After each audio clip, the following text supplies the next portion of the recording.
la nouvelle que nous donnions dès le début de ce journal, à savoir que la police a bien identifié le commando qui a commis l'assassinat du préfet Claude Érignac en février 1998. La réforme des collèges est urgente et nécessaire. Une semaine après la publication du rapport du sociologue François Dubet, un projet de rénovation des collèges est prévu par la ministre de l'Enseignement scolaire, Mme Ségolène Royal. Avant de vous en donner quelques détails, voici, préparé par Hélène Hugues et Christian Autain, un rappel nécessaire sur ce qui peut être considéré depuis longtemps comme une sorte de chantier perpétuel. Jusqu'à la Ve République, le collège est réservé aux enfants des milieux favorisés. Eux seuls poursuivront le lycée et des études supérieures. Les enfants d'origine populaire ne connaissent que l'école primaire qui s'achève, pour les meilleurs, par le collège d'enseignement général qui mène au brevet, mais la grande majorité s'arrête au certificat d'études. C'est le général de Gaulle qui amorce la démocratisation du système. En 1959, il impose l'école obligatoire jusqu'à 16 ans. En 1963, la réforme Fouchet crée le CES, le collège d'enseignement secondaire, qui rassemble sous un même toit l'ensemble des élèves de la 6e à la 3e.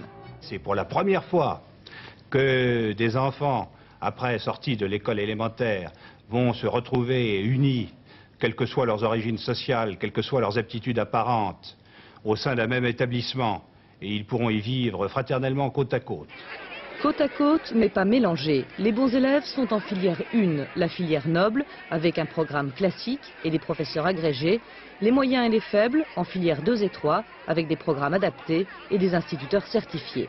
Désormais, quelle que soit son origine sociale, un bon élève a la possibilité d'accéder à la filière 1 qui mène au baccalauréat. Le problème avec le collège gaullien, c'est qu'il a été fait essentiellement pour avoir un recrutement élargi des élites, pour capter tous les bons élèves qui étaient nécessaires pour des élites élargies dans le cadre du marché commun, d'une lutte nationale de la France vis-à-vis de ses concurrents à l'intérieur de l'Europe.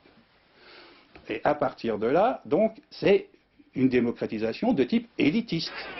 Début des années 70, intellectuels et parents d'élèves dénoncent le système. L'idée d'égalité des chances, chère à la gauche, est reprise par un président de droite.